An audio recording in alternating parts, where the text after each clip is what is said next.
Good morning, Dr. Dalanon. I'm Marilou Buctot from Cebu City, particularly teaching in Mambaling Elementary School. My report this morning is all about technology and assessment. We are in the fast pace of the modern era, the computer era, where it introduces technology to provide a learning environment that would be conducive for the student, or rather the learners. Technology provides a wide array of benefits such as result to greater learning, affects students' personal and intellectual development, helps establish effective learning environment by bringing real-world problems into the classroom, allowing learners to participate in complex learning, providing feedback on how to improve reasoning skills, building communities of instructors, administrators, and students.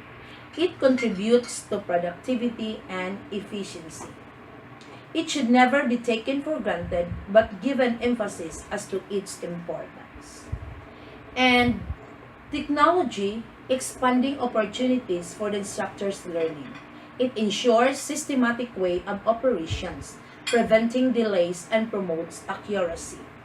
With technology goes with it assessment. Assessment is very important process and should never taken for granted since it is systematic collection, review, and use of information about educational programs undertaken for the purpose of improving student learning and improvement. It is through assessment that identifies the strength and weaknesses of the students that would be the basis of an effective learning program. It is said that the focus of assessment is the student learning since the student is the core, and we need to review and reflect on student performance with with which puts emphasis on curriculum and group performance. So what is an assessment? Assessment is an ongoing process aimed at understanding and improving student learning. It involves taking the expectations, explicit and public, setting appropriate criteria and high standards of learning quality. It is the systematic collection, review, and use of information about educational programs undertaken for the purpose of improving student learning and development.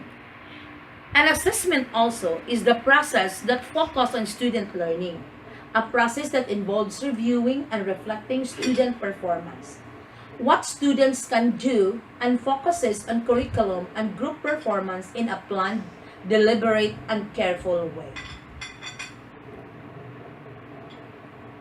The key facets of assessment. When we talk about facets, it is the aspects of assessment or the elements of assessment. First, it focuses on student learning, meaning to say, when we are going to give an assessment, we focus on the learning of the student. And it is the collection of ideas and interpretation of information, application for the purpose of improvement. So there are cycles of assessment in giving how we are going to give an assessment. So these are the cycles. There are 5.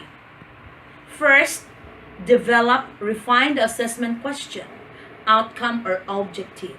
Second, define assessment methods that will gather evidence. Implement assessment methods, gather evidence, and analyze the data. Interpret the result in terms of the assessment. Question, outcomes, or objective. The 5th one, make decision based on results and interpretation. How to develop assessment questions. So these are the following that we are going to do in developing assessment question. First, define what you want to know. Second, assessment question. Third, outcomes. And the 4th one is objectives. Assessment and evaluation. Evaluation is a broader concept than assessment, and it deals with all aspects of programs including resources, staffing, organization, operation, and efficiency. Evaluation consists of systematic investigation of the merit, worth, or significance of an object, a program, or a process. So there are 4 types of evaluation. First, program evaluation. Second, needs assessment. Fourth, process evaluation. And the 5th one, cost-benefit analysis. These are the questions in evaluation, or the evaluation in question. First, how does technology influence faculty workload? Does technology improve use of class time? Does technology require more preparation time? Second, are studies satisfied with technology support? Can future demand for technology be predicted? How many technology-enriched classrooms will be needed in the next 5 years? What barriers do faculty think inhibit their use of technology in the classroom? Which of the learning management system available today is most cost-efficient? Assessment question. When is face-to-face instruction better than online? When is virtual better? How are they different?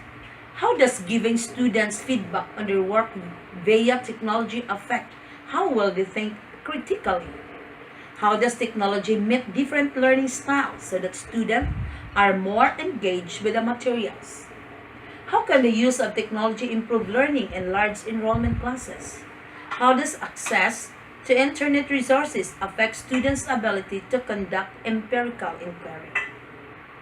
There are levels of analysis. So these are the following level of analysis. Individual student. Okay, we are focusing on the student, classroom or specific event, course or specific event, program, division, college or institution. Continuum of assessment to evaluation. First, general assessment. Meaning to say, when we talk about general, it is a whole. Technology assessment, technology evaluation, staffing evaluation, operations and efficacy evaluation.